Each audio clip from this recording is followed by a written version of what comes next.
Good morning, Your Excellencies, Chairman and members of the Board of Directors of the National Council on U.S.-Arab Relations, distinguished guests, ladies and gentlemen, welcome to the latest webinar hosted by the National Council on U.S.-Arab Relations. This web event has a particular significance that is close to my heart, as it is to that of our special guest and keynote speaker today, His Royal Highness Prince Turki Al Faisal Al Saud.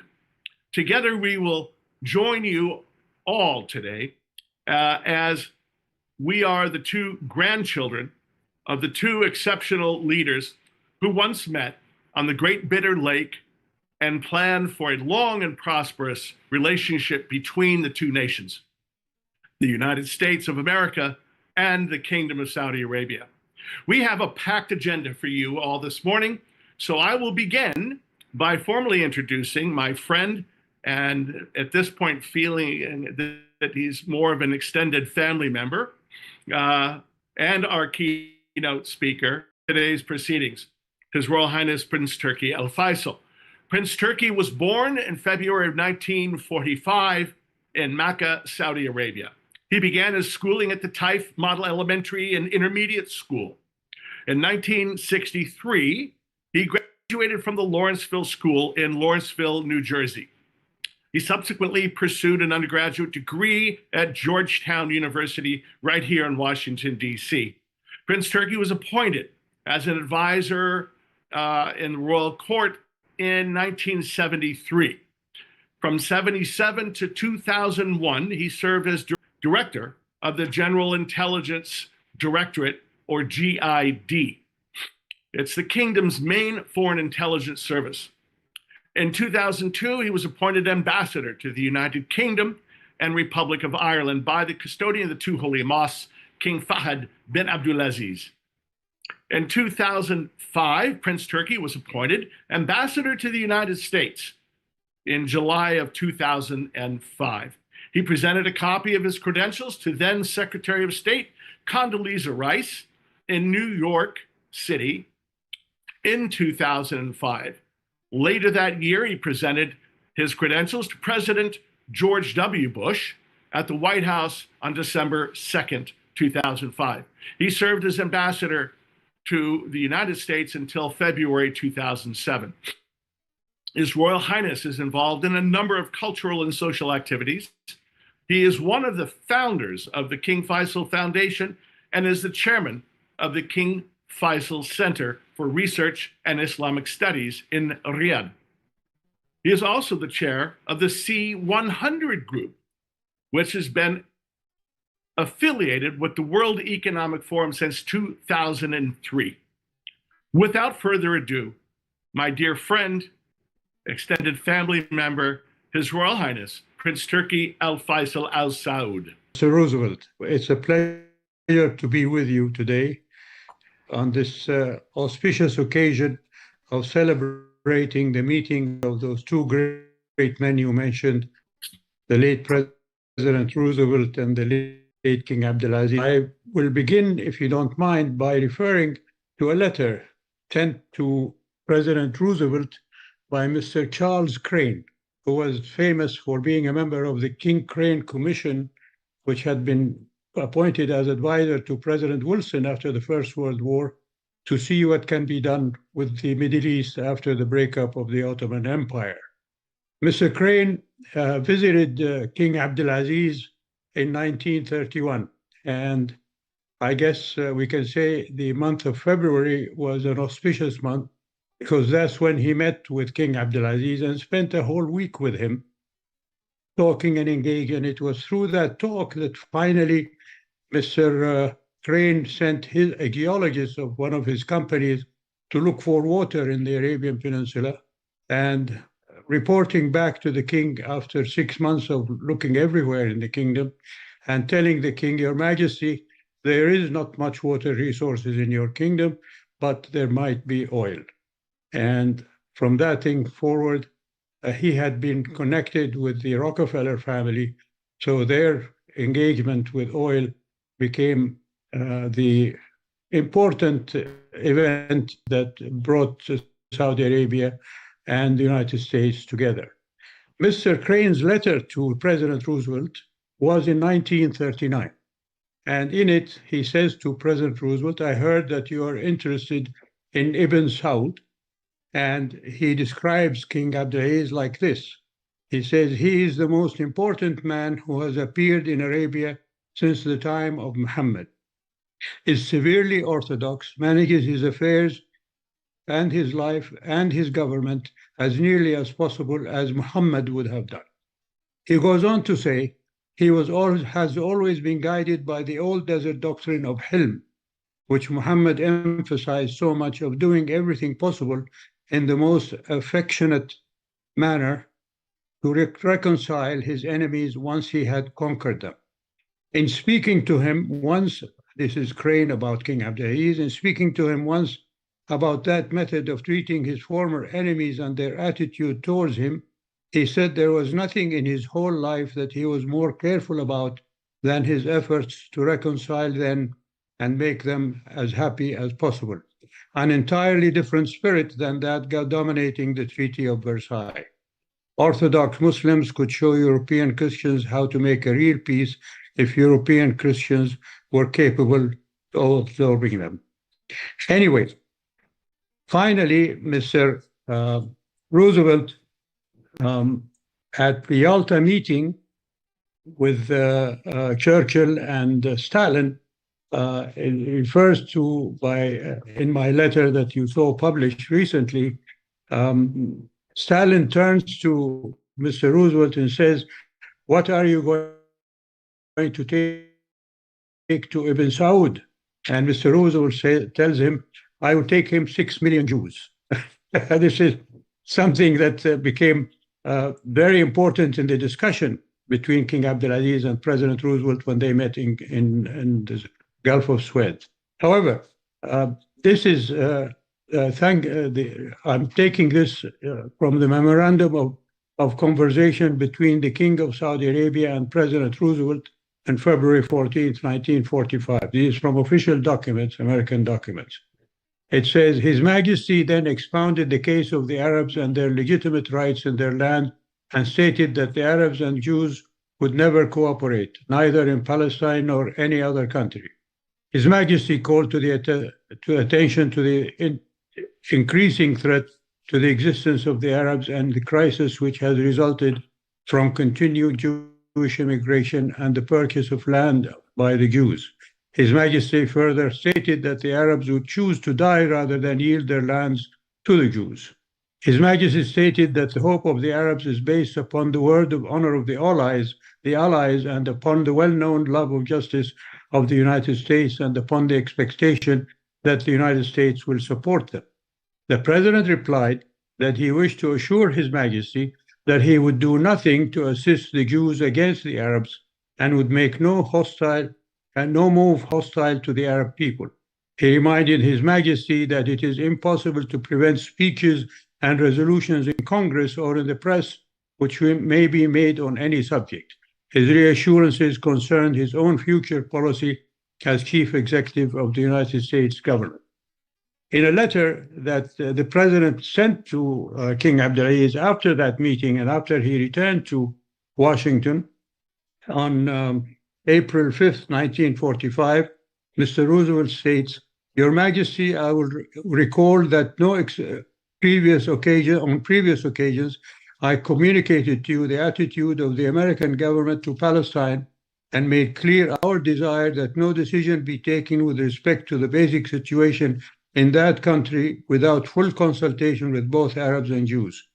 Your Majesty will also doubtless recall that during our recent conversation, I assured you that I would take no action in my capacity as Chief of the Executive Branch of this government which might prove hostile to the Arab people. It gives me great pleasure to renew to Your Majesty the assurances which you have previously received regarding the attitude of my government and my own as Chief Executive with regard to the question of Palestine, and to inform you that the policy of this government in this respect is unchanged. And then he says on his report to the Congress about his meeting in Yalta, the following sentence. For instance, on the problem of Arabia, I learned more about that whole problem, the Muslim problem, the Jewish problem, by talking with Ibn Saud for 5 minutes than I could have learned in the exchange of 2 or 3 dozen letters.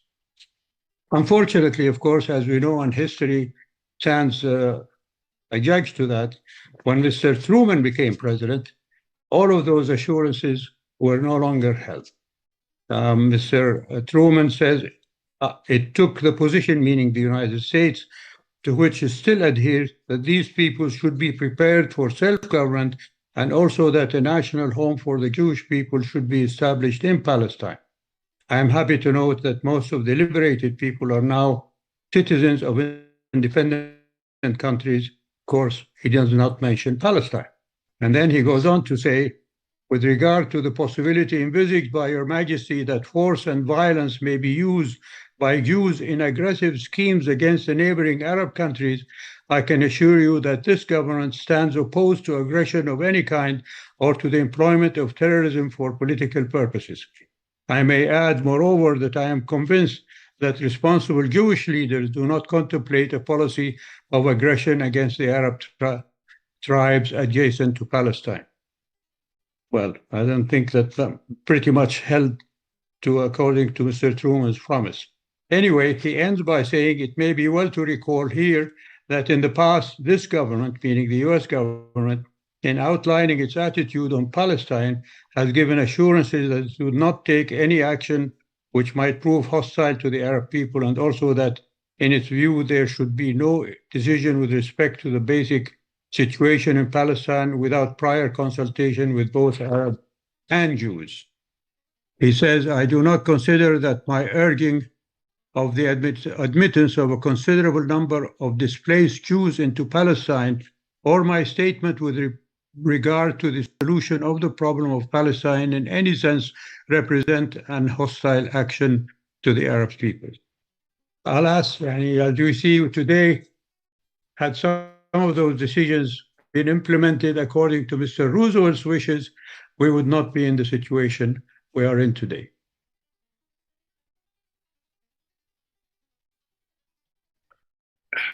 I can't thank you enough for utilizing historical fact in your comments today. It is most appropriate, it is most timely, and I think it is of tremendous value to all who will be watching this and also who will be watching this in the future on our YouTube channel, because historical facts are, after all, is what we learn from. And unfortunately, we don't do enough of that as a society because we keep making the same mistakes over and over.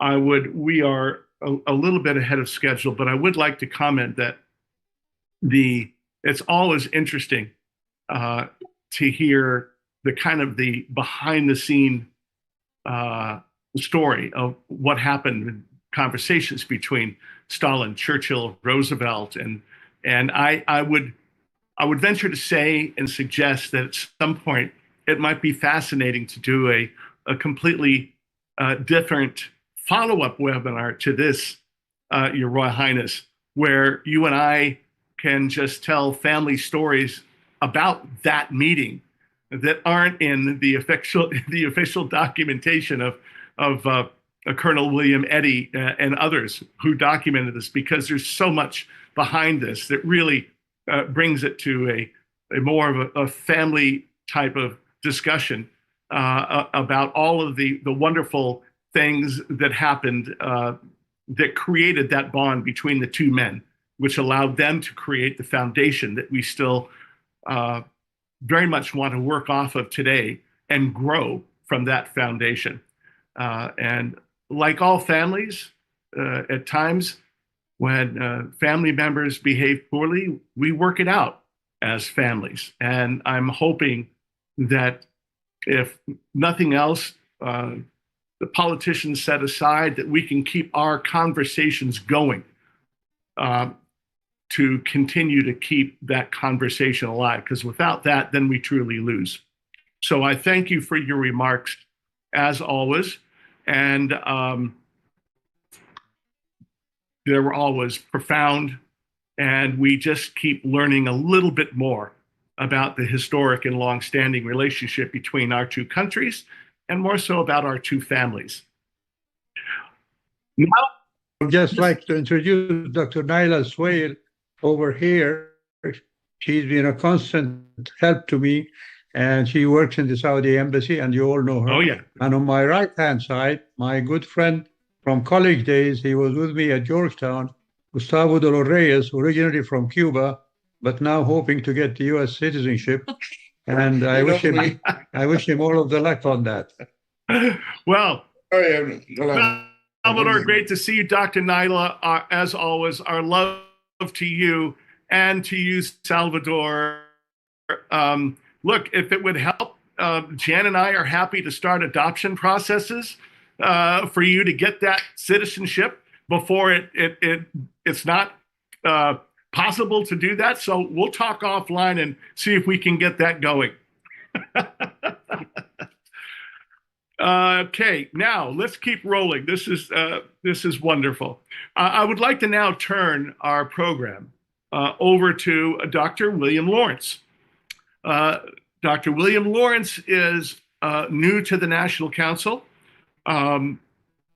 He is the National Council's senior academic and research fellow in residence, and will be our moderator today. And he will go on to make some introductions of our speakers, and we'll go from there. And hopefully at the end, we'll have plenty of time for some Q&A with our wonderful speakers. So with that, Dr. Lawrence, the floor is yours. Thank you very much, Delano, and welcome to you all, Your Royal Highness, Your Excellencies, and distinguished guests. On behalf of the Chairman of the Board, John Pratt, Executive Vice President Pat Mancino, my co-resident fellow, Fadi Hileni, and Roland Robinson, who behind the scenes is pulling the strings and making us look good today, we'd like to welcome you all to this event. The questions, if you want to submit them, and I'll say this again, please send them to questions@ncusar.org. So questions@ncusar.org. It's my distinct pleasure and honor to introduce the speakers today and the topic. Let me also say the Council just returned from a 26-day, 4-country education, outreach, and study tour to the region, in which we witnessed the locations and looked into the events that led up to the meeting that we're covering today. We visited Tangiers and heard FDR speaking in French as the American troops landed in Casablanca. We drove along the beaches in Casablanca where the Americans defeated the Vichy French. We had a reception at Villa Mirador in Casablanca where the Casablanca conference was held, and walked out on the lawn where the famous pictures were taken with Churchill and others. We followed Eleanor Roosevelt's footsteps to Marrakesh and read her diaries as she was concerned about Moroccans and not addressing some of these human rights issues that we have been talking about so much of late. We visited Algiers, where FDR made his last overseas trip and briefed U.S. ambassadors on Yalta. And we went to the Carthage amphitheater, the Roman amphitheater in Carthage, where FDR made his impromptu speech in November 1943 before he flew overnight to Cairo to avoid Nazi attacks. Throughout these visits, several things emerged, and one being how much FDR and Eleanor were exercising unparalleled leadership, which was creative, historically grounded, culturally sensitive, deeply impactful, and remembered and honored. People we saw there knew about these events, and it was part of their own local history. Franklin and Eleanor were remaking civilization, defending civilization, and trying to remake the world into a place of safety and dignity and opportunities for prosperity in ways that few other leaders exercise that type of, let's say, independent leadership. I'd like to present to you our distinguished speakers. Their longer bios will be available on the website. Dr. Joseph Kashishian will concentrate his remarks today on the founder's foreign policy directives. Dr. Kashishian, who I have known for some time and I interviewed on a couple of occasions for my research, is a senior research fellow at the office of the chairman of KF Chris. He's also the CEO of Kashishian and Associates LLC. He obtained his PhD in foreign affairs from the University of Virginia and then taught there for 2 years, then rising to assistant dean for international studies. He was next a Hoover Fellow at Stanford University, an associate political scientist at Rand Corporation, a lecturer at University of California at Los Angeles, and then a fellow in Near Eastern Studies, all of that for more than a decade at UCLA. He also served for 5 years as honorary consul of the Sultanate of Oman in Los Angeles. Dr. Abdulaziz Sager will be discussing the expectations of U.S.-Saudi relations moving forward. Abdulaziz Sager is the founder in 2000 and chairman of the Gulf Research Center, GRC, a global think tank that conducts research on a range of Gulf-related issues. Since 2012, the Global Go-To Think Tank Report has consistently ranked the GRC as one of the leading 150 think tanks in the world. The GRC is accredited to the United Nations Environmental Program and the World Bank Group's Global Environment Facility, and is a member of the UN Economic and Social Committee, ECOSOC. Mr. David Rendell will focus on why Donald Trump made his first foreign trip as president to Riyadh, a trip I was on. I was one of the 30 experts that went on that trip, and we'll talk about Trump's second term in which he made his first call to a foreign leader to MBS. David Rendell is widely regarded as one of America's foremost experts on Saudi Arabia. He served as a diplomat in Riyadh, Jeddah, and Dhahran as Chief of Mission, Deputy Chief of Mission, Political Counselor, Economic Counselor, and Commercial Counselor, a remarkable and probably unmatched diversity of positions for a U.S. diplomat in any one country. He's the author of Visions or Mirage, Saudi Arabia at the Crossroads, and writes a regular column for Newsweek. Again, how to send questions. Please send them to questions@necusar.org, and those will be fed to me for the Q&A session. Dr. Kashishian, the floor is yours. Of course, King Abdulaziz will forever be associated with the discovery of petroleum in Saudi Arabia in 1938, as well as the beginning of large-scale oil production after. This, however, did not mark him. In fact, it may be fair to state that what he endured in exile and how he recaptured Riyadh were epochal events that shaped his character and, without really much exaggeration, defined how his offspring assimilated the burden of power. Of course, we know that King certainly appreciated the power of oil, as best demonstrated in the 1973-1974 period, and how his successor, Prince Saud al-Faisal, as foreign minister, honed his negotiating skills as well, because Prince Saud also started as deputy petroleum minister. So petroleum has always played a very important place in the formation of the foreign policy directive of the Kingdom of Saudi Arabia. I'm just going to concentrate on this one single point. In my humble opinion, the most significant diplomatic achievement that the founder, Abdulaziz bin Abdurrahman, ushered in was how he positioned the kingdom to favor allied forces during World War II. Sometimes we forget this. Saudi Arabia was an ally of the United States. It is an ally of the United States. It's worth repeating time and time and time again. And loyalty begets loyalty. Although technically a neutral power during the war, it was the Saudi foreign policy choice that stood as a paradigm for his son, Faisal, and his successors, of course. The kingdom was an Arab state that applied Sharia, Islamic law, and backed Muslim nations, championed developing countries' causes, and supported anti-colonial entities. And it became a founding member of the United Nations and the League of Arab States, among other post-World War II international institutions. a lot of young people certainly need to be aware of the fact that the Kingdom of Saudi Arabia was a founding member of global institutions that continue to matter in the world today. It did so without playing the game of nations that aimed to satisfy everyone, when in reality, every state was keen to simply advance its own security interests, notwithstanding the prowess to engage with other countries on a more or less satisfactory scale. The founder and his successors placed the interests of the kingdom above all else, which is of course natural, and acted accordingly. Let me give you some examples. In 1938, for example, when a main British pipeline in Iraq was attacked under the guidance of the controversial Fritz Groba, Grobba, Abdulaziz provided the German ambassador refuge, ostensibly because he was not satisfied with his ties with the British. And over the years, there have been similar examples like this, where the kingdom has given refuge to other leaders as well.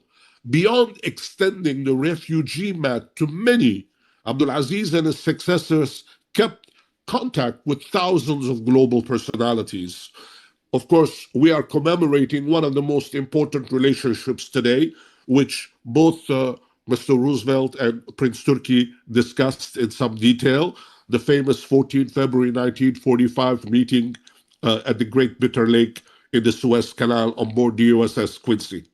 Now, no matter how controversial and that meeting was, and similar meetings between Saudi and world leaders, what emerged early on was an Al Saud determination to adopt principles that served Saudi, Arab, and Muslim nations. Towards that end, the king named his eldest surviving sons, Prince Saud and Faisal, to manage the country's affairs on the battlefield, and who bestowed on his offspring rich political legacies, grew weaker as the years took on his toll, and of course, when he could no longer satisfy his obligations as a leader of the country. Whenever the monarch, for example, discussed the question of succession before his death, he favored Faisal as a possible successor over Saud because of Faisal's extensive knowledge and experience, though he also wished to establish an orderly transfer of power, which was why he named his eldest surviving son, Saud, as heir. Still, he counseled Saud to embrace his brother and rely on Faisal, given the latter's undeniable capabilities in war and diplomacy. Faisal was well known to embrace a simple Bedou lifestyle, but he was a born king, and in the words of his father, was vital for the nation. I only wish I had 3 Faisals, Abdulaziz apparently once said, discussing who would succeed him. What the founder conveyed to his sons was valuable, as he opined that 2 things were essential to our state and to our people. I'm going to repeat this carefully so that it sinks in.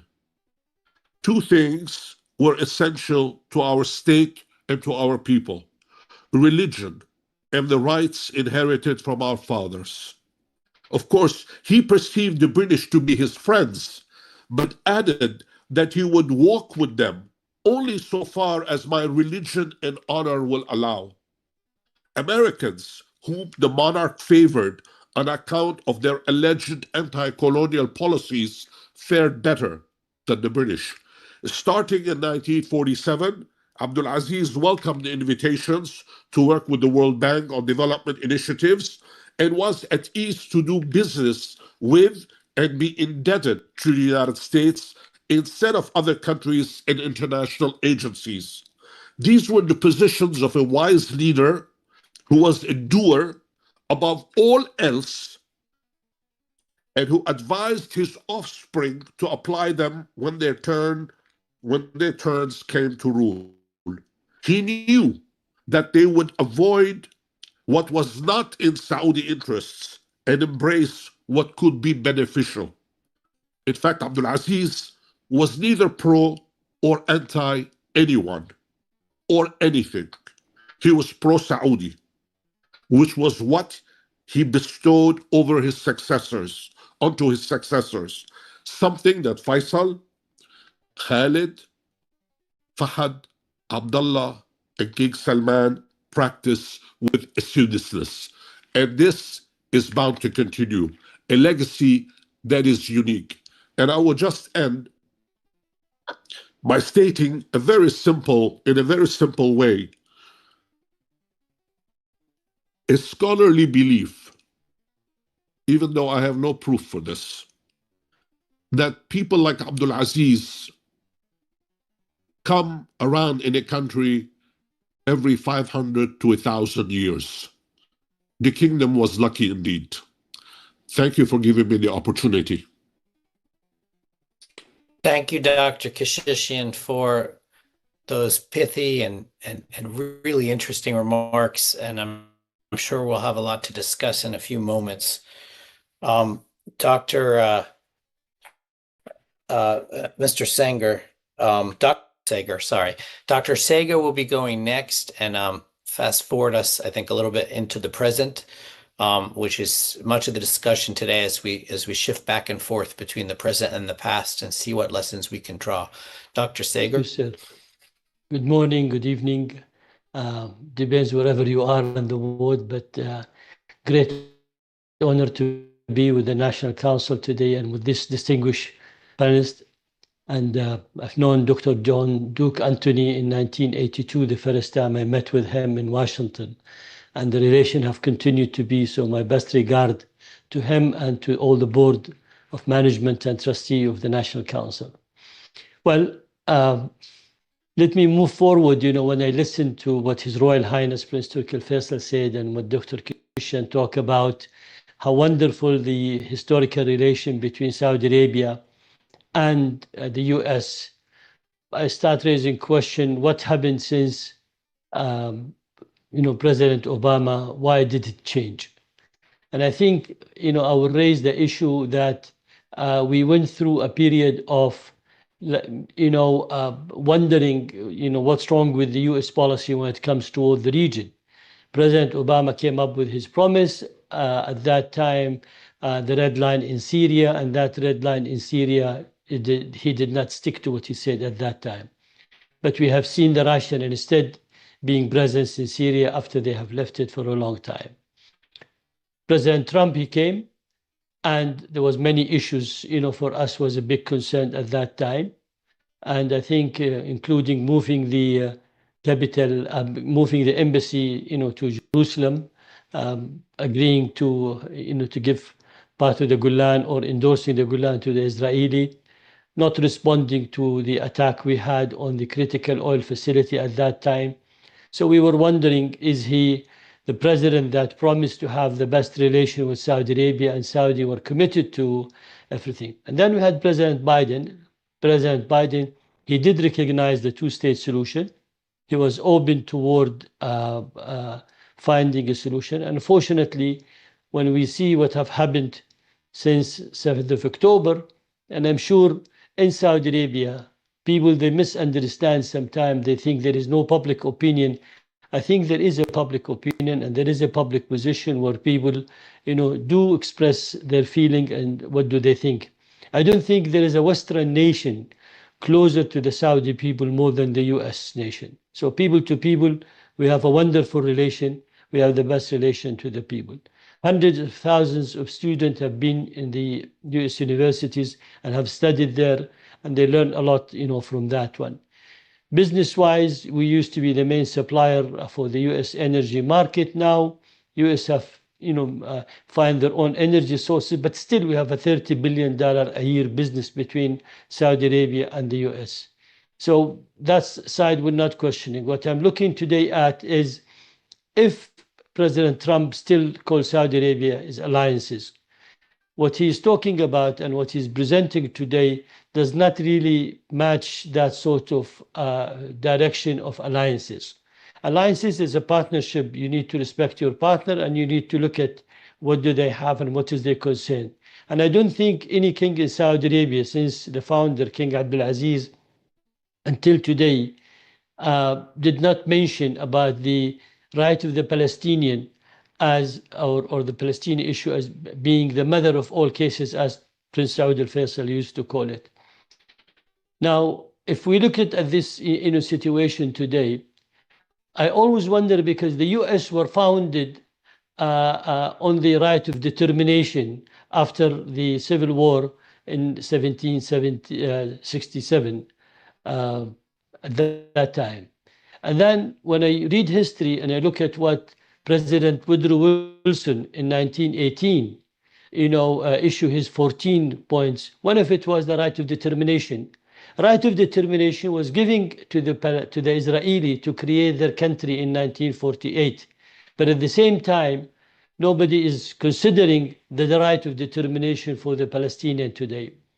And when we hear talk about how can they have a two-state solution and Gaza has been destroyed, why don't we talk about who really have supplied and helped the Israeli to destroy Gaza and the situation we are in today? And remember, Germany have lost 9.5 million or more during the First and the Second World. And I think Germany was more destroyed than what we see today in Gaza. So having the people living in a destroyed area and help them to reconstruct does not mean that we push them to go and leave their country, because this is their country and they need to stay in it, and this is their right. And as I said, the right of determination, this is the ethical issue that we believed in the US in terms of law, human rights, all these issues that we used to believe that they are the key principle of the US. But when we hear today what is, what's been suggested, I think bear in mind that we fought terrorism with the US hand to hand, and we went everywhere, and Prince Turki can witness that, and he knows it better than us. But at the same time, if you go in extreme thinking today, trying to kick the Palestinian out and come up with Americans suggesting changing it to a Rivera or a construction project, I think it's going to be very difficult for the people in this part of the world to tolerate it, to accept it, and to justify for anybody like us who said, listen, we have the best relation with the US and we wanted to keep it.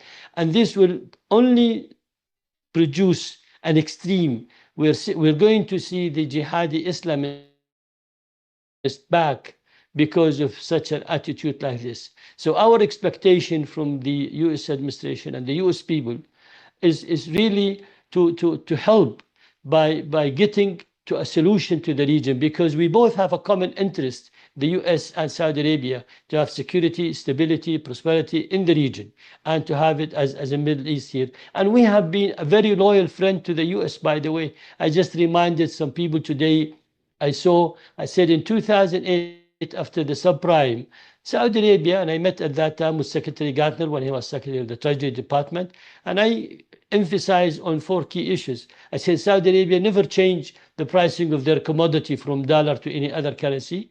They still keep their money in the UST bills, and we're still buying a lot of the US goods for all the development, and we are hand to hand with them with the US aid program in many of the country where the US is working. So that shows how far we are committed. And most importantly, we have refused to join BRICS at that time in any new currency to price our commodity with. Instead, in fact, even when we receive the invitation now to join BRICS, Saudi Arabia is still saying, I need to study it, we need to look at it, we need to see why do we need to go through a coalition like this while we have a good relation to everyone. We have been always criticized about our relation to China and Russia. And by the way, China is a buyer and seller relation. They buy 2 million barrels of our oil and we buy a lot of their consumers' goods. It's not really to the strategic level like the US, what we have. And when we talk about Russia, Russia is a producer of raw material and we are a producer of raw material. There is nothing, in the relation with Russia will move toward the strategic issues and so on. So we understand the value of the US relation. We understand what they have contributed to the security and defense of the region, and we are surprised sometimes to see such a behavior happening and favoring Israel over all the region here, and at the same time allowing them to move forward in that one. The more we have a sensible consultation and a sensible agreement between both sides, we can both, Saudi Arabia and the US, can bring much more stability and security in the region. You know, when I listen to President Trump saying that he needs to push for a maximum pressure on Iran, how can he execute that maximum pressure without having the region support? You know, so in reality, and I'm not endorsing any sort of maximum pressure in any country, but I think just looking at that, you know, to have a maximum pressure, you need to have the region, you know, with you in such things. So I think what somebody like me, a Saudi citizen, would wish, with all our American friends whom we loved and have the great relation with, and we understand them, they understand it, and we have a lot more in common with them, is to say, I remember today, and I did mention it in one of the meetings we had today, I said, when Frank Calucci visited Saudi Arabia, when he was Secretary of Defense at that time, and by the way, he was the one who introduced me to John Duke Anthony in 1982.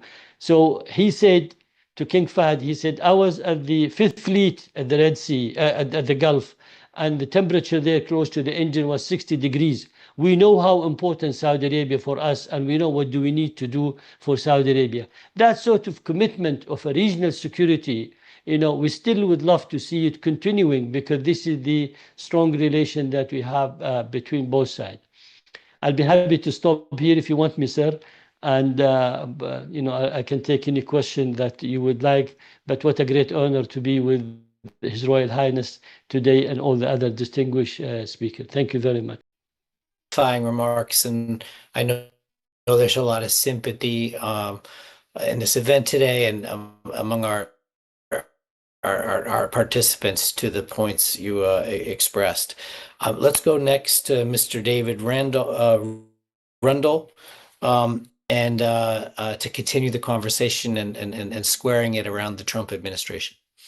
And I thought that I would pick up where the others left off, having talked about the history of the event, and then the recent current events. I will talk about the current events. So we have now President Trump, and he made his very first visit to any foreign country to Saudi Arabia. And then he made the first phone call that he made to a foreign leader during his second term to Crown Prince Mohammed bin Salman. And a number of people have raised the question of why is he paying so much attention to Saudi Arabia? Isn't it true that today we in the United States actually produce more oil than Saudi Arabia? So why are we devoting such a primary place to Saudi Arabia? And I think that the answer to that is really quite clear. And hopefully in the next 5 minutes, I'll be able to give you some of the reasons why that relationship remains one of the most important that the United States has. And as the other speakers have mentioned, petroleum and oil is certainly part of the mix. Regardless of what you think about climate change, regardless of what you think about energy transition, the fact of the matter is that global oil demand is growing every year, usually by something like 1%. So the need for oil is not going away. The only country in the world that maintains an excess capacity to stabilize markets is Saudi Arabia. That's an expensive proposition. They invest a lot of money to be able to do that. And they have a long-term interest in keeping oil prices both affordable and as stable as they can. It's in their interest to do that. It's in our interest that they do that. And there have been many instances when the global oil markets have required an excess of oil production, and I can give you many examples of that. When Kuwait was invaded by Iraq, when Hurricane Katrina destroyed American oil production, now what we call the Gulf of America, And when, for example, when the United States decides to put sanctions on other countries and take their oil off the global market. So in all of these instances, Saudi Arabia has been able to step in and help. So I think it would be a big mistake to assume that just because the United States is now producing a lot of oil in itself, that the global energy markets don't require us a responsible Saudi role. We have many allies and trading partners who are heavily dependent on a stable supply of oil from Saudi Arabia. So that's the first area where our interests are very much aligned. A second area, which has been focused on earlier, is the Arab-Israeli conflict, the peace process, whatever name you would like to give to it. This is something that the United States and Saudi Arabia both would like to see resolved. There may be differences now on how it currently is being attempted to be solved, but the reality is that it's very much in both our interests, and has been for a long time, to resolve this problem. The Saudis have cooperated in just about every one of the American efforts to bring peace to that conflict, and they have on a number of occasions proposed their own plans. As you no doubt listeners know, both Crown Prince Fahd and Crown Prince Abdullah, when they were in that position, they brought forth their own peace plans, which moved the Arab consensus much further closer to peace with Israel than it had ever been before. So we have a shared interest in finding a mutually acceptable and obviously acceptable to the Israelis and the Palestinians as well, solution to that problem. Another shared interest, which may not be quite as obvious, is Saudi's role in Islam. Everyone knows that Saudi Arabia, that the king is the custodian of the holy mosques in Mecca and Medina, that pilgrims come by the millions to Mecca every year, that billions of people turn to Mecca 4 times a day, 5 times a day.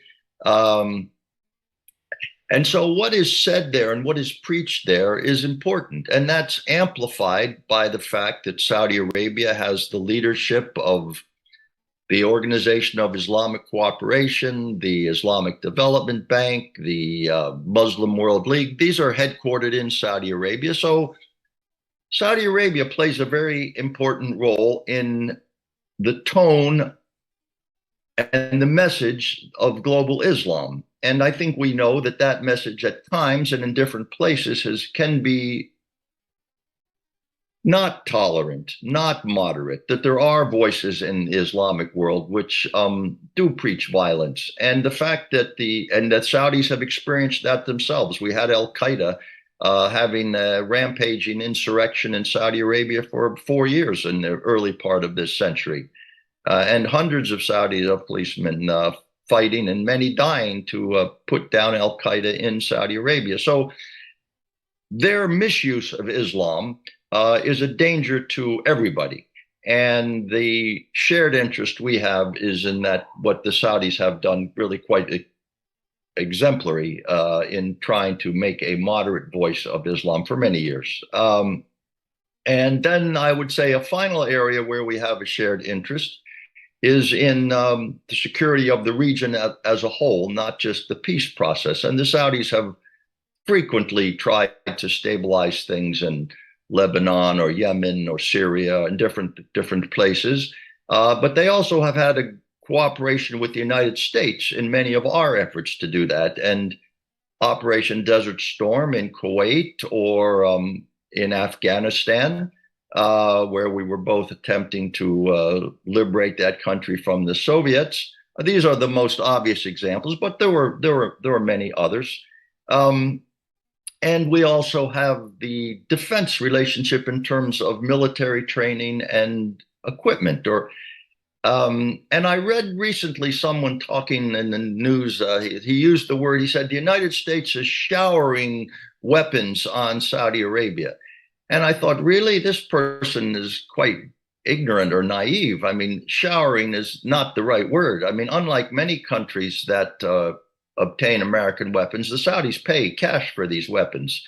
And that cash is helpful to the United States. And make no mistake about it, it reduces the unit cost to the American military. It funds research and development for the American military. In some instances, it keeps open defense assembly lines that would have been closed down otherwise. So this is, again, a very beneficial and mutually advantageous relationship. So I think that there are many reasons, which hopefully I've gone over a few of them for you, why President Trump continues to consider the Saudi-American relationship important. There won't be a peace process without Saudi cooperation. There won't be stable oil markets without Saudi cooperation. The tone of global Islam could become very different than it is today, and much more extreme and violent without the help of the Saudis. And the general regional stability is also something that's enhanced by Saudi-American cooperation. So I think that those critics of President Trump who say, why is he making phone calls to Crown Prince Mohammed bin Salman, simply need to reflect a little bit. And I think then they would understand very well why the president and the Crown Prince both consider that this is an important relationship. Thank you. Thank you very much, Mr. Rendell. And there was a trifecta. I mean, you really filled in a lot of the gaps that I'm sure were in some of the viewers' minds as we're calibrating, as we're analyzing, as we're understanding this relationship, both historically and in the present. If I could go back before we go back to Prince Turki and Del, because we had a question for them. If I could just go back first to Dr. Kashishian, and two things. First, if you'd like to respond to anything that the other two panelists said, I'd like to give you that opportunity now. And second, if you could just go a little bit more into why. I think the present calculations that the U.S. makes for Saudi Arabia, Saudi makes towards the U.S. are very clear. And you laid out the principles and the values and some of the context. But if you could just go a little bit more into why they made that choice as a neutral country. Was it just sort of, the U.S. and the allies looked like they were going to win, and so there was a calculated strategy, in Saudi interests? Or what do you think was the calculation in the minds of the founder, when he was making those really important and timely decisions to side with the allies? Well, as I've said in my presentation, the most important thing was loyalty. I think that with the United States, the founder, Abdulaziz, really had the kind of experience with Westerners, especially the British, where loyalty did not beget loyalty, for a while at least. And with the United States, it was very different. All the American explorers, if you would like, that were there, that were working there, helped him discover not just oil, but eventually water too. Well, the French had something to do with the discovery of water at the time, but it was a kind of relationship of trust that he could not find elsewhere. And remember that King Abdulaziz had several Arab advisors, Yusuf Yassin, Pharaon, and others, many others. All of these individuals were very much aware of the colonial, anti-colonial dynamics that were playing at the time throughout the region. And for him, for the founder, Abdulaziz found in President Roosevelt and the United States in general the kind of raw association that he could deal with, that he could accept. These were people, he perceived Americans, for right or wrong, I'm not passing judgment, but he perceived Americans as being really capable of adding value to the development of the kingdom. And above all else, Abdulaziz wanted his people to advance. He knew that he needed help, and he knew that the Americans would provide that help. And I would, as I said in my presentation, which was supposed to cover the historical legacy, if you would like, the most important feature of that historical legacy is its consistency. It has been consistent all this time, not just by the founder, but every one of his successors. And that is a remarkable development. Even now, as Mr. Randell so brilliantly explained as well, even now, you see the legacy of the founder very clearly. President Trump and his successors, eventually there will be a successor, will have no choice but to deal with Saudi Arabia. Why? Because loyalty begets loyalty. Dr. Sagar, I was wondering also if you wanted to comment on anything that others had said. And a question for you. You said something about the Syrian red line that I think was significant, but I'm not sure we captured exactly what you meant, and about the Russians in the Middle East and their position and, you know, how they're viewed. I think a lot of Americans were confused why most Arab countries didn't vote with the U.S. on the Ukraine issues. If you could just say a little bit about, you know, how and also within the colonial and imperial dynamic, you know, how is it we could be angry at Israel for attacking the Palestinians, but neutral on Russia attacking the Ukrainians? So I was just wondering if you could say a little bit something about Russia in the mix of the things we're discussing today. Well, you know, with regard to the 2015, I think that was when President Obama, he said it's a red line, Syria. But that red line, what he put at that time, was never implemented. Yeah. This is why the Russians took advantage of that, and then they came into Syria and they had their 2 military bases, air base, and also they had the Tartus, which is a naval base. With regard to Ukraine, Russia, by the way, in Saudi Arabia we have adopted, since King Salman came into power, a two set of policies: independence and neutralism, in a way. And that policy have been implemented when it comes to the Ukrainian crisis. And I remember I was myself asking Secretary Blinken when he was in his office during Munich Security Forum a few years ago. And I said, in Saudi Arabia, we are against the aggression that the Russians took in Ukraine. We fought for the UN resolution very clearly. We made our statement through the GCC countries, also on the GCC, you know, not against the Russian aggression, and also endorsing the unity of Ukraine. We have provided whatever humanitarian support we can, you know, and we were able to do at that time. And also we did participate in the release of the prisoner. But yet you want us either we are with those countries with you or not. And his answer was interesting. He said there is no neutrality with aggression.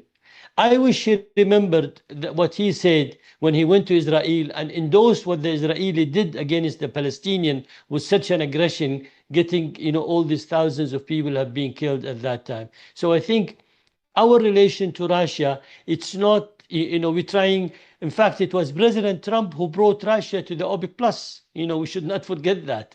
You know, so it's important, you know, to remember that OPEC Plus was very important. And also, I think I will just remind everybody here, when oil prices went to 147, and Ahmadinejad, when he was Iranian president, he said the fair price should be 250. Saudi Arabia, during the time of King Abdullah, we hosted a meeting in Jeddah, and Saudi Arabia officially came out and say 70 to 80, that is the fair price. So Saudi understand their responsibility on the energy market, and they would never wanted to see the price goes out of proportion and that one. But, you know, these are, if there's any other point I missed, you want me to elaborate it? That was fantastic. And you really, what a great answer. And you covered a lot of bases there. Mr. Rudd.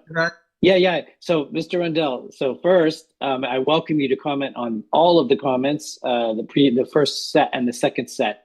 And then a question for you is, and maybe this is more of interest to Americans than outside of the US, but, you know, when we look at the Trump administration, everything going on right now, I'm not sure they're calculating the way you calculated. Like, you had laid out perfectly the case for good U.S.-Saudi relations, and you had all the elements in there. It's a very convincing case. But I'm not sure in this White House they think the way you think, you know, about, for example, the leadership on Islam or any of these things. So I was wondering if you could sort of take us into how you think the thinking is, in this administration, what their priorities are, or is it just the way you listed it and American interests in that transcends administrations, or is there something specific about what's going on in this Trump administration vis-a-vis Saudi, vis-a-vis the Middle East, that might be a little bit different from the interests as they're always expressed? Yeah, okay. That first, I just add to what Dr. Sagar said about Ukraine and Russia. As I pointed out, affordable and stable energy prices are important for the global economy. They're important for Saudi Arabia, and Saudi Arabia is not a charity. Saudi Arabia is trying to maximize the prosperity of its own people. They have a lot of oil. They want oil to remain part of the global energy mix for a long time. And so their interests in stable and affordable oil are very much aligned with ours. And I should perhaps explain a little bit further that they understand very well that if oil prices go too high, people will stop using oil. So they are not trying to get $250 a barrel oil like the Iranians. They want affordable oil that does not encourage people to start drilling in hard to find places or putting the third layer of insulation on their house and reducing demand or increasing supply. So part of this is their cooperation with Russia. And if you look at the achievements of the Crown Prince and the oil ministers as well, the relationship that they have developed with the Russians is an important part of stabilizing global oil markets. Whether you like that or not, that's a fact. And I think that is an important reason why you're not going to see them antagonize President Putin anytime soon. And as I say, in a roundabout way, that's in our interest as well to have stable oil markets. And while we're not here to really talk about Ukraine, I would simply put my own thoughts here on that, in that everyone is now criticizing President Obama for not honoring his red line about Syria. President Putin made his red line extremely clear that he was not going to tolerate the expansion of NATO. Unlike President Obama, he enforced his red line. So I think there are more than one side to this story about what's going on in Ukraine. That's not what we're here to talk about, though. So anyway, your question about President Trump, what does he see? I think at the end of the day, nations have interests. They have friends up to a point, but at the end of the day, they have loyalty up to a point. But at the end of the day, President Trump's responsibility is to the American people, not to some global enterprise, not to Saudi Arabia, quite frankly, not to some internationalist vision, but to the American people who elected him. And that's the same for King Salman. King Salman's ultimate responsibility is to the Saudi people and to the interests of the Saudi people. So you've got to look at where these interests intersect. And as I try to explain, I think they still intersect in many important areas. And so I don't think that President Trump has some different view of how he looks at the world. I think people will say he's more transactional, but I find that a cheap comment, a foolish comment. What do you think diplomacy is? Diplomacy is transactional. That's what it's called, negotiations. If negotiations fail, then you have military force. But if you don't want to use military force, you have transactions, which are called negotiations. So I think that a lot of this idea that President Trump is somehow off the wall and doing things in a somehow totally new way. No, I think he may be more honest and more candid about what he's doing. but I think he understands interests the same way that other presidents have. I'd now like to turn our attention back to Your Royal Highness. I've noticed that Madame Naila has changed gender and changed clothes over your left shoulder. Someone else is there, but we'd love to hear you. You sort of tantalizingly suggested, and Delano did as well, that there are some insider stories, some things you could tell us about what happened between the grandfathers. I was wondering if you would take the bait and tell us a little bit more about some of the insights shared within your family about the famous meeting. Well, first of all, this is my other colleague, mate, Bob Andrews. And since those years, he's been one of my closest friends and very much a frequent visitor to the kingdom as well. So there's Nice no to meet question him. of gender Yes. here. She's sitting right here.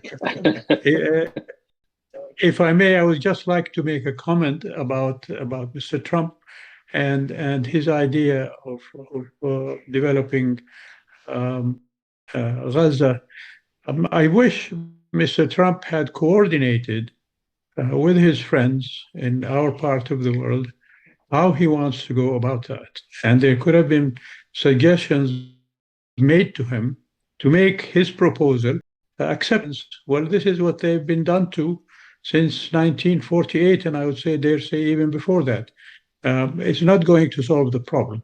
It's not going to eradicate Hamas. It's not going to make those who have lost fathers or mothers or children or any of the tremendous losses that have been incurred on the Palestinian people since before 1948, too friendly either to the United States or to anybody.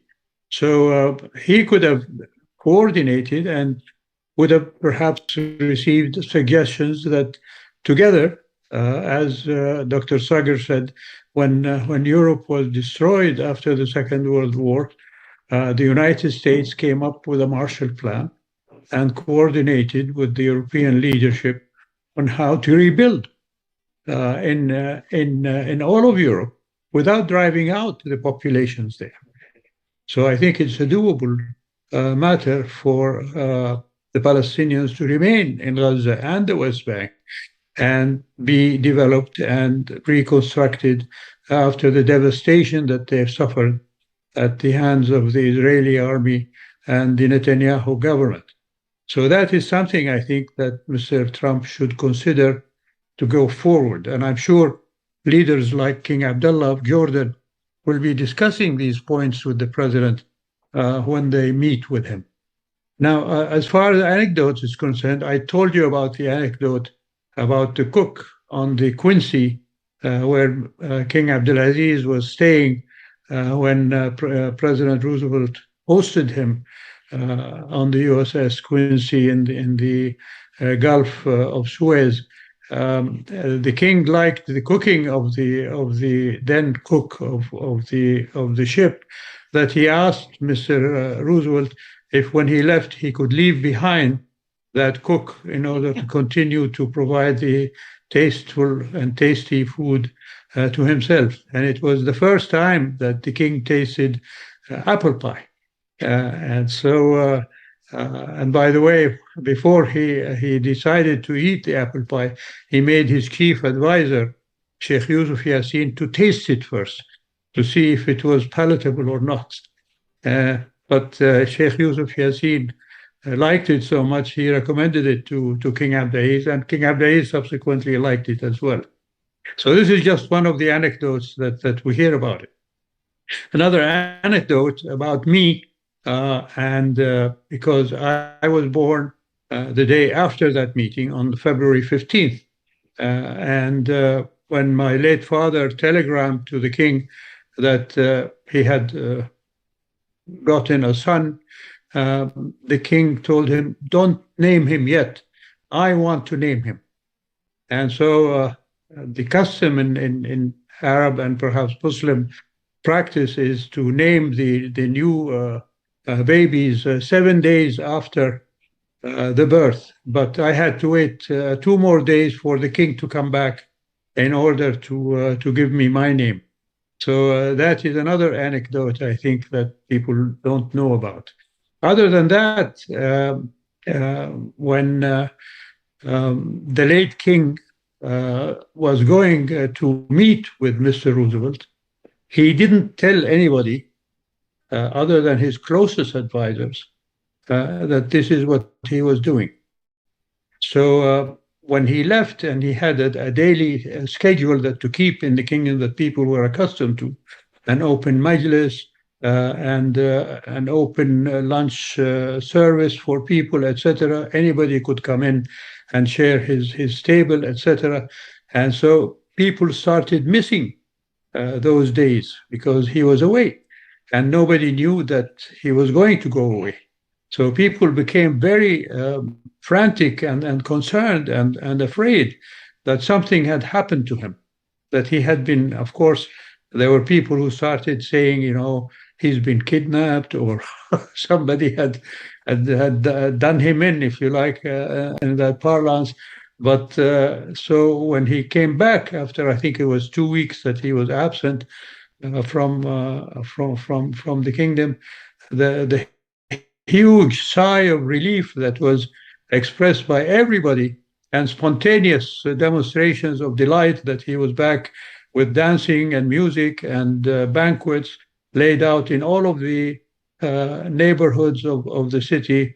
And he made sure to visit every neighborhood in the city of Jeddah, where he came back by boat, to reassure people that he was all right. So it was an amazing event that affected not just himself, but also the people around him. And of course, when he told the people what he reached an agreement with President Roosevelt that nothing would be done to harm the Arabs, that was reflected in other capitals in the Arab world, in Cairo, in Damascus, in Baghdad, in Jerusalem itself, etc. And people looked more positively on the future as a result of that engagement between the two heads of state. We'd love to turn to questions, but I'd like to turn that same question over to Del. Del, what's your best anecdote?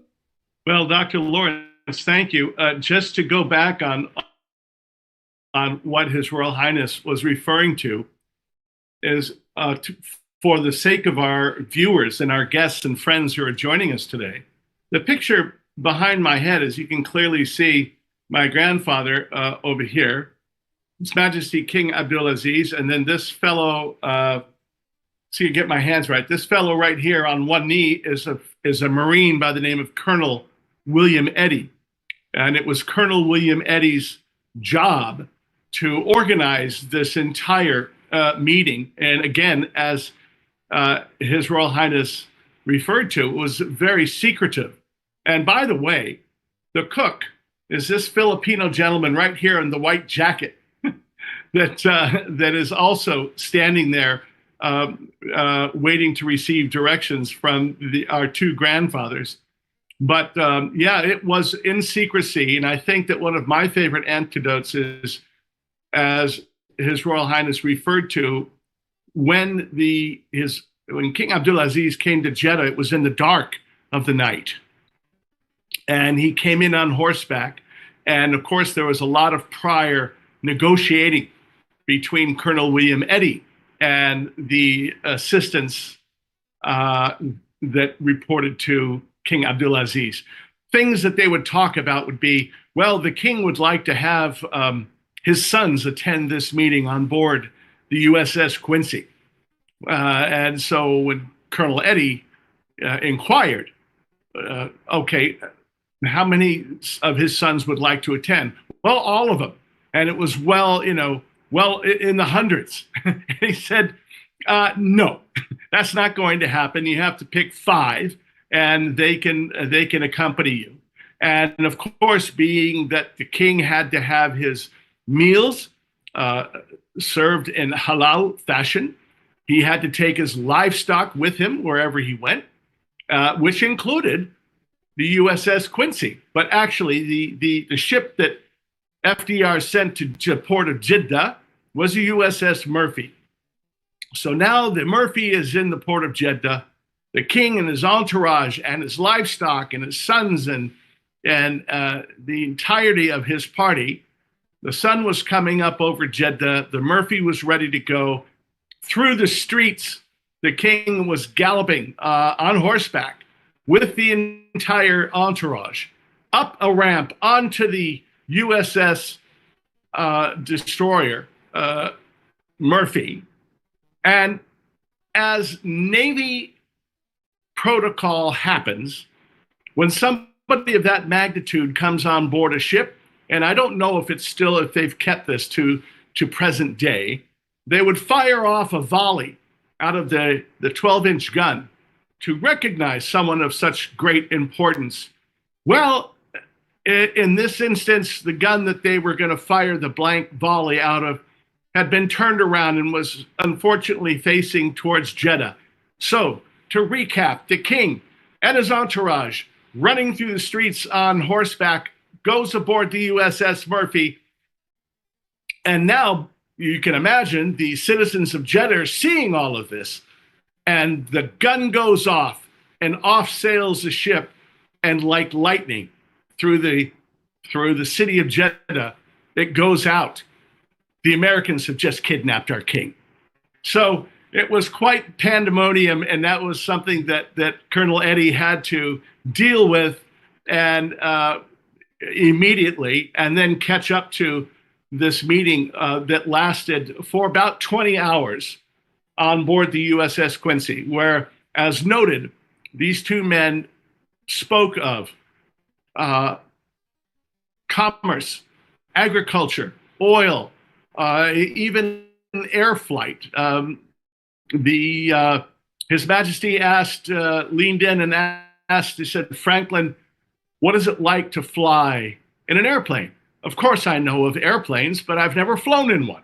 So, of course, FDR, in his amenable fashion, phones up a pal of his out in Long Beach, California, who was by the name of McDonald, later McDonnell Douglas, later Boeing, and had him send out to King Abdulaziz the state-of-the-art, then state-of-the-art, a DC-3, along with a very young 21-year-old Army Air Corps pilot by the name of Joe Grant, who stayed with the plane and His Majesty for 2 years, flying him and his family around the kingdom.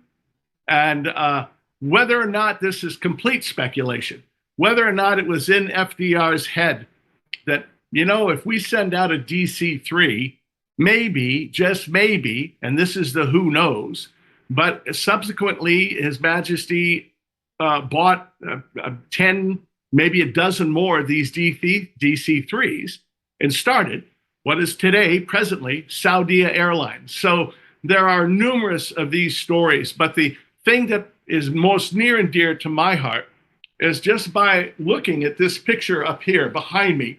If you look at the body language of the two men, it is engaged. They are smiling, and you can see that there was a true relationship and a bonding between those two great men that has certainly lasted 80 years, which is this year. 2025 is the 80th anniversary. We're just a couple of days prior to Valentine's Day, which is when they met. And to the comments made about loyalty and how important that is really to both cultures, but certainly important to the Arab culture. All I can say is just look on your screen right now. 80 years later, and His Royal Highness, Prince Turki, and myself, we're still here. We're still trying. We're still making effort. We're still trying to keep the conversation going. So this should be a message to all the people following of how important it is to keep, quote unquote, the conversation going. Keep commerce going while the politicians are trying to work it out, because through commerce, we achieve a level of peace. through conversation, we achieve a level of peace and maintaining that. So thank you, Dr. Lawrence, for giving His Royal Highness and I a chance to share a little bit more. There are many other stories, but that'll be for another time. And thank you so much. May I add just two more stories to that, if Dr. Lawrence? Oh, let's go. Because as you were talking, I remember them. One of them was the king saw Sir Roosevelt on his wheelchair. Because, you know, he suffered from crippling disease at the time, polio. And President Roosevelt turns to his aides and says, bring up the second wheelchair, because he always traveled with a spare. And sure enough, they bring up the second wheelchair, and he has King Abdulaziz sit on it and try it, and the king found it comfortable. And ever since that time, he always rode the wheelchair. The other anecdote is that, as Delano was saying, the DC-3, two of them that were sent to the kingdom, was the American gift to him. After meeting with Mr. Roosevelt, the king met with Prime Minister Churchill in the Suez also. And the gift of Churchill to the king was a mere Rolls Royce.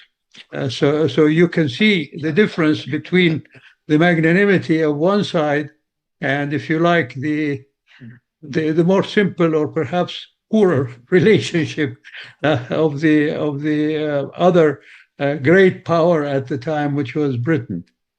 Well, okay. Prince Turkey, I can't let that sit. The part about, and this will be 90 seconds, Bill, I promise I'm going to keep you on time here. The part about the wheelchair, there's another ending to that story, because yes, he did give him the wheelchair, and it was a wonderful gift. Now move forward 60 years, which was the first time I'd ever been to the Kingdom of Saudi Arabia. In February, the 60th anniversary, February 2005, I was invited to work on a cross-cultural building program. And of course, out of my respect for my grandfather and our family's legacy there, of course, I'm going to do whatever I can. Well, I'm in Riyadh at the museum, and there in the museum in Riyadh are some gifts that FDR had given to King Abdulaziz and lots of pictures. And I had no idea what I was walking into, which was the curator of the museum was telling me this story that His Royal Highness was just relaying to all of you, our friends watching out there, and says, and I thought, oh, this is wonderful. I'm feeling pretty special that, you know, my grandfather did this and they still remember it to the day. And then the curator of the museum turns to me and says, Mr. Roosevelt, we'd like that chair back. I said, excuse me, I don't understand. And he says, oh, yeah, we'd like the chair back. And I said, from where? And he said, well, the chair was so used by King Abdulaziz that we had to get some of it repaired. And we thought, we'll send it back to Washington, D.C., and the Smithsonian will take care of it, repair it, and send it back so it can sit here in perpetuity at the Riyadh Museum. And I said, and I hate to ask this question. He says, yes, they never sent it back. Wow. So this was something that I had spent months on trying to research. So make a long story short, Prince Turkey, we owe you a chair. I'm sorry. Well, we've learned a lot today about loyalty and consistency, but maybe we need to learn some things about dependability. But let me say that most of the questions we covered but I'd like to take the last one that came in and turn it to Your Royal Highness, and I'll read it to you. Given Trump's vision of rebuilding Gaza and removing Palestinians from the area, would it not be important for the Arab countries and other countries to propose a program for development of the region for and with the Palestinians in Gaza? After the Oslo agreements, there was a proposal for water and electricity development, including the new canals called the Oasis Program. This, along with the proposal for Mideast Development Bank, died on the vine and probably helped kill the Oslo Accords. And let me also say that there was some noise after October 7th that they wouldn't rebuild unless there was a plan. So I was wondering if you could respond to that before we conclude this event. Well, I think, proposals from our side have been coming to your side for many years. And I think Dr. Keshishian mentioned the Fahad Peace Plan, and Mr. Randell, I think, also perhaps referred to that, if I'm not mistaken. This was back in 1981 when he proposed, the recognition of that there is such a thing as a state of Israel. Because until that time, all of the Arab countries except Egypt, which has signed the Camp David Accords in the year before, did not recognize that there was such a thing as a state of Israel. So the Fahad Plan made sure in one of the points that it presented that it accepted that there is such a thing as a state of Israel and called for continued negotiation. In 2002, as you know, the King Abdullah, he proposed the Arab Peace Initiative, in which a quid pro quo proposal on Israel withdrawing from occupied Arab lands in return for Arab countries' recognition of the state of Israel, normalization of relations, and also ending of hostilities between Israel and the Arab world was presented. From 2002 until today, Israel has never responded to either of those proposals. So the kingdom and the Arab countries have been in the forefront of trying to make peace with Israel. And, when people were talking about normalization between Saudi Arabia and Israel before October 7th, and then subsequently after October 7th, well, the Arab Peace Initiative itself was based on the principle of normalization. To get to normalization, you have to do certain things. And this is where the kingdom stands today. Mr. Sagar, I'll give you this one more last question. I'll ask it quickly and you can give a quick answer. But culturally, what are more ways we can align our interests to support the representation of Saudi Arabia's rich cultural history and efforts in the U.S. general public and vice versa? Saudi Arabia's general public on U.S. history and cultural efforts. I know that there are certain expositions and things that go on, but what are some areas where we could increase cultural cooperation? Plenty of area, but at the same time, what we need to have in the U.S. is change the misperception about Saudi Arabia. There is a sort of perception has been built after the oil embargo, and that perception, we need to work in it, that one. And also we need to have a fair media representation also to bring the truth. And the best Saudi Arabia today opened the country. They're welcome to come and visit for those whom they can. And I think we are working in a big project in Saudi Arabia called Saudi Wikipedia, because that provides many of the information with regard to culture, geography, details, statistic, which is very important. But I think exchange of program, exchange of student, joint effort, more cultural issue.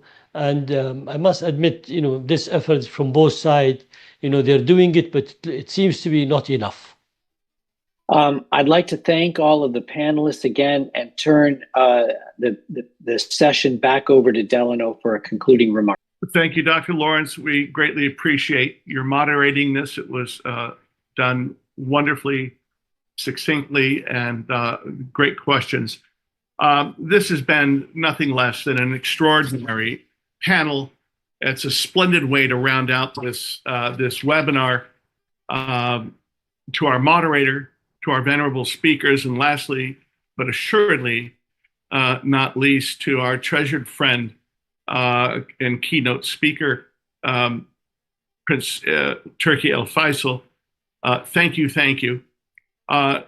Ladies and gentlemen, those who are joining us, my friends from near and afar, thank you for participating in another of the National Council's online webinars. We look forward to all of you joining us for our next webinar, which will be Outlook 2025, What Lies Ahead for U.S.-Arab Relations. Keep an eye on your inboxes because we will be sending out notices soon. And with that, in the meantime, stay safe, love your families, and may God bless. Thank you.